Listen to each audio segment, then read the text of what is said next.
360 Communities delivers safety and stability that improves lives.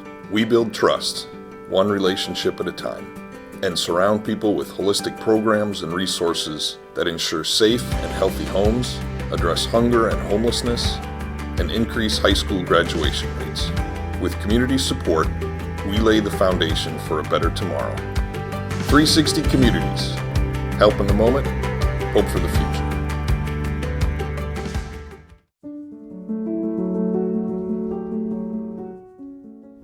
My life's goal was not to be a battered woman. You know, it happened over a period of 23 years. Nothing could have gave me warning signs because at first everything was okay. Everything was nice. It was so slow and so small that you didn't even really notice it.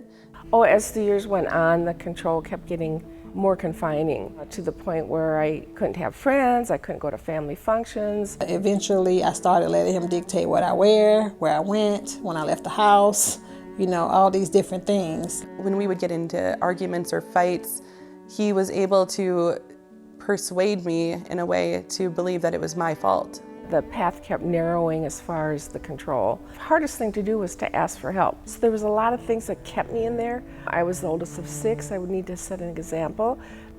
My faith kept me in the marriage. And who's going to believe me, because he had isolated me from my friends and my family.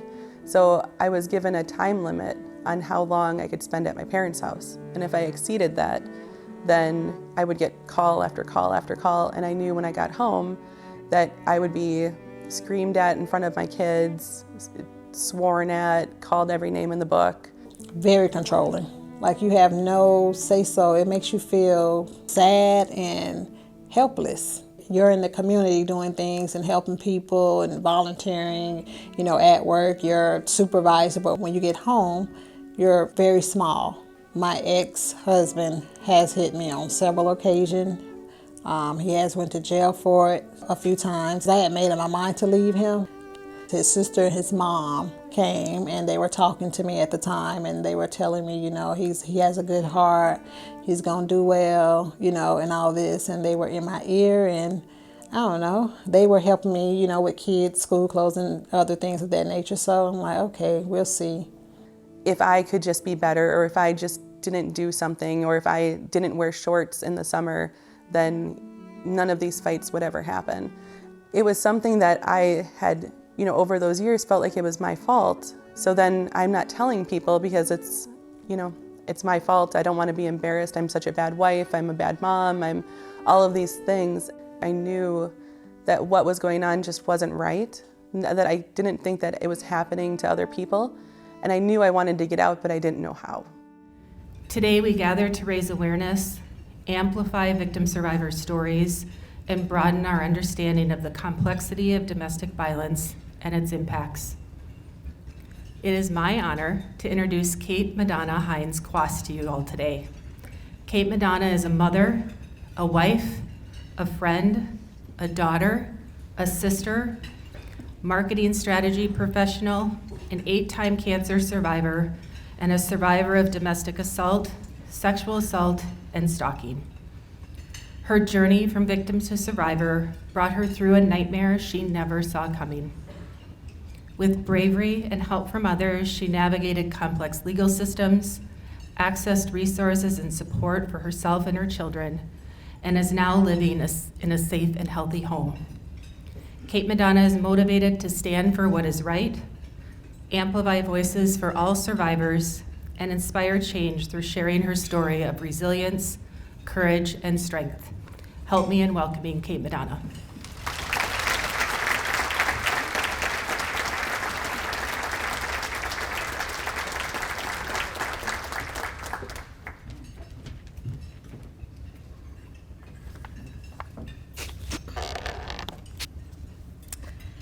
My name is Kate Madonna Hines-Quast, and I am a survivor of domestic violence, sexual assault, and stalking.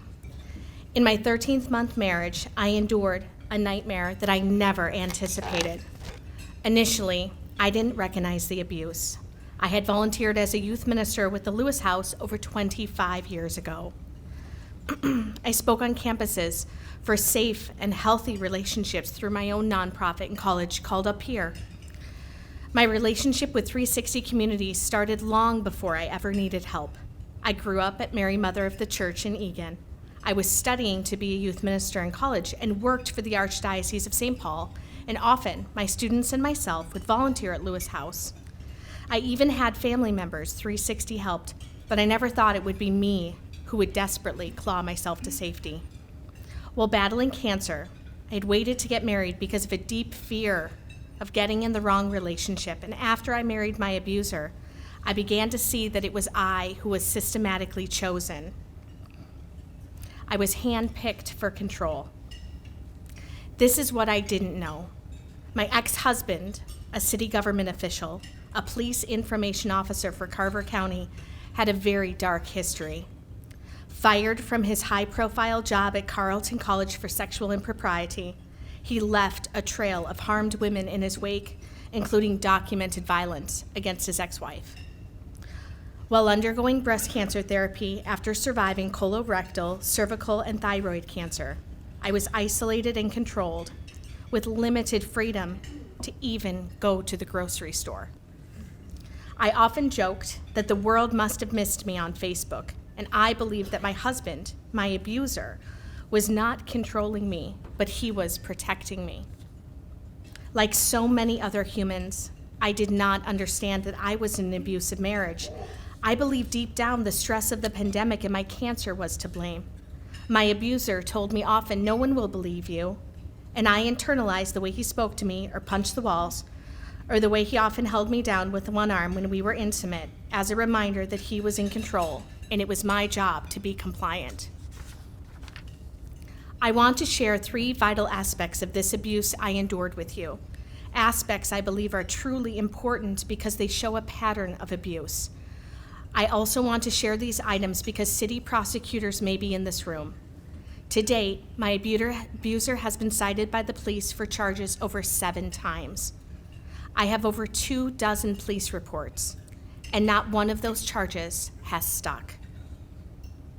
On a phone call last April 2023, the city prosecutor told me what I had undergone after my divorce was underway was typical for divorces, and at no point would he be charging my abuser. I've lost count of the letters that I have received from my city prosecutor saying that my abuser would not be charged. I have over a dozen.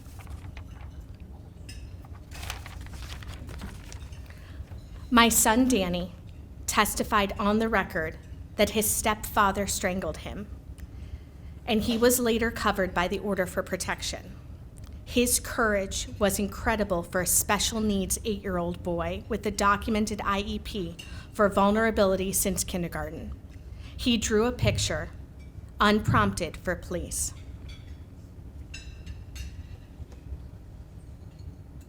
This picture has offered me deep sorrow, knowing that my son was strangled and harmed.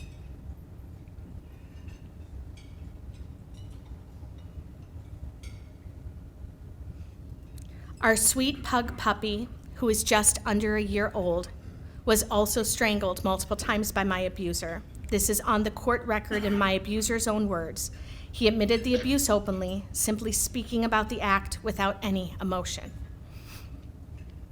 The police came to my home and saw dents in the walls, a steel alloy gate with a hole the size of my abuser's boot through it, and various pieces missing off walls in our kitchen quartz countertop, where he slammed items and threw things.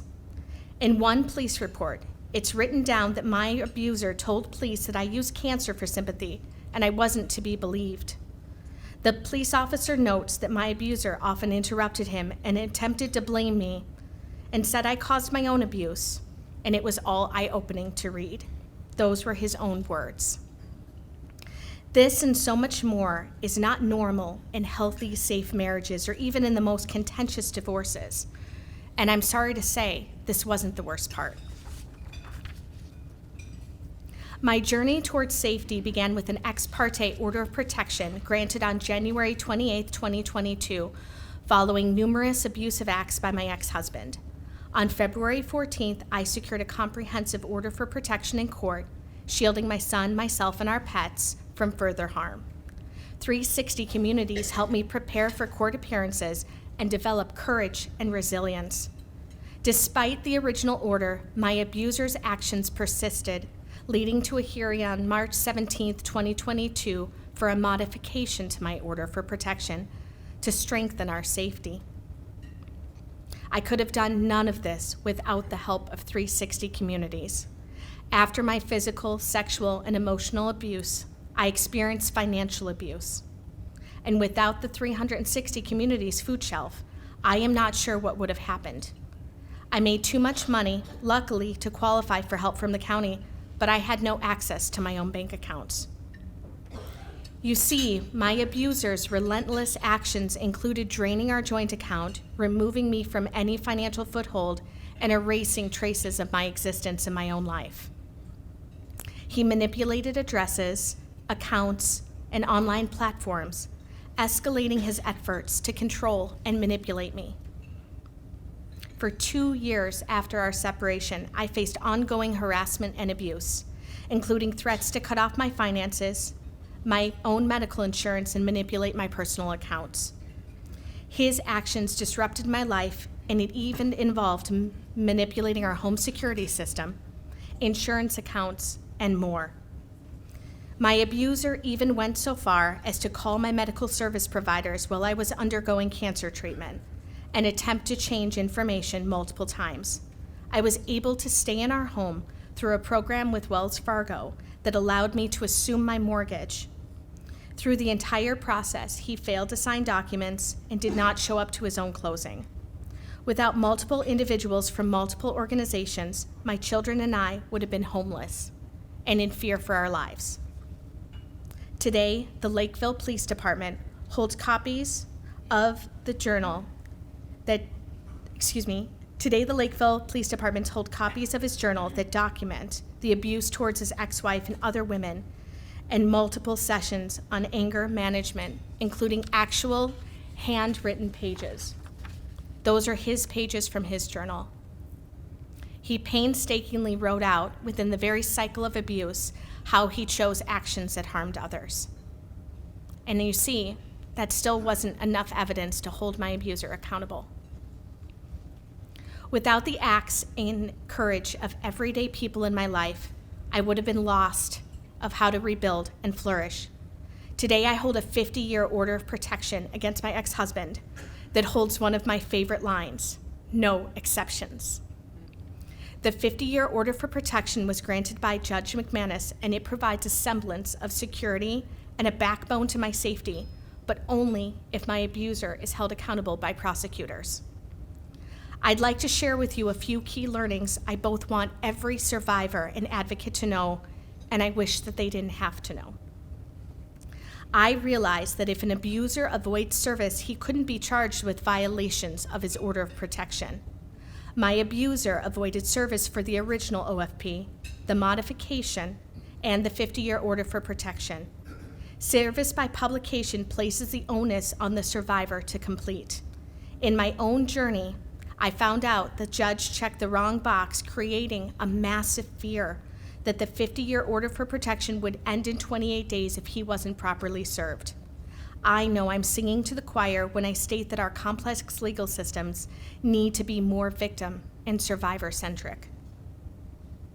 I learned that photos and videos, IP addresses, and other evidence doesn't always mean someone can be charged. So it's even more important for everyday humans to recognize the cycle of abuse and vow to stop any part we have in it. When we crawl through darkness, I believe it's very much our job to illuminate where our knees scrape the ground. And as I have with my cancer journeys, I am determined to make the next survivor's cry for justice easier to hear and eventually help stop those cries at all. Having the support of 360 Communities offered me tremendous amount of courage to not only share my story, but make great strides in asking for accountability within our current systems. I'm a very capable human being, and at my most capable, I needed support and help. And I am now fully dedicated to helping others, every single survivor of domestic violence. Armed with every police report, photo, and over 500 documents, I stand as a testament to the resilience of survivors. My case, with its stark documentation and the support of other survivors, sheds light on the pervasive corruption within our legal system. As I share my story, I hope to amplify the voices of survivors and inspire change in a system that has failed us for too long. My story is not unique, and my fight for justice mirrors countless others. I share my harrowing experience not for sympathy, but to shed a light on the inadequacies within our legal system. If we do not act today, the cycle of abuse will persist, leaving more survivors to bear the burdens I carry. Could I ask every survivor and advocate in this room to please stand?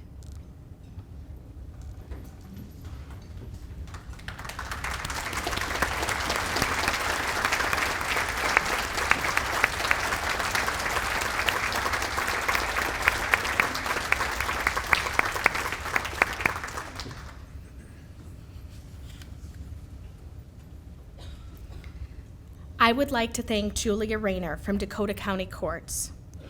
Julia stayed on the phone with me, educated me about service by publication, and ensured that my abuser could be publicly served after hiding for over a year after he fled. My abuser was served with a 50-year order of protection by publication in early January of this year, as he refused or evaded service in every instance. This act by Julia and her amazing team removes a barrier to charging him in the future. I look to our city prosecutor and team to follow through with the law. Because of her partnership, I won my right 2 separate times to name my abuser and domestic violence file number. First, by beating a gag order filed by him in 2022, and secondly, by serving him by publication with his name. Finally, I want to share with you what can happen after abuse starts to heal. I have a beautiful blended family committed to safety and kindness. I am so proud of our unwavering promise to remove pinpricks of violence from our lives. We do not yell. We hold each other with gentle hands. We recognize mistakes are a part of growth, and for that, I am very, very grateful. I want to take a moment and ask my husband to stand.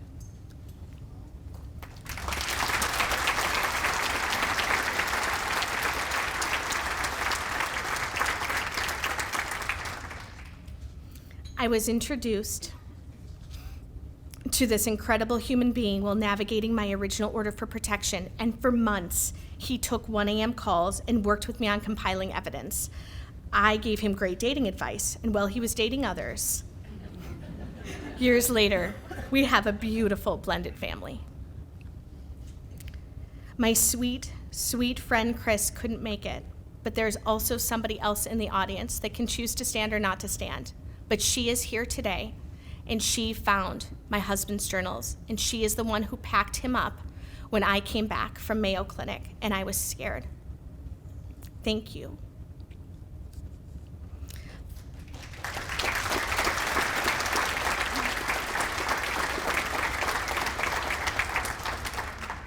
Finally, I would like for my beautiful and talented oldest to stand, because we've navigated so much together, and I want my ace to know that while we are not what happens to us, whether it's from cancer or people or our own bodies, we are what we choose to become after.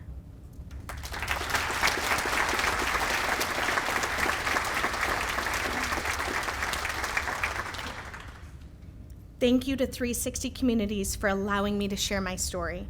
I hope to spark change and resilience and a renewed commitment to protect those who have suffered in silence for too long. Today, I want us all to recognize that we can be tools for or against domestic violence, and we share the responsibility of creating a safer world.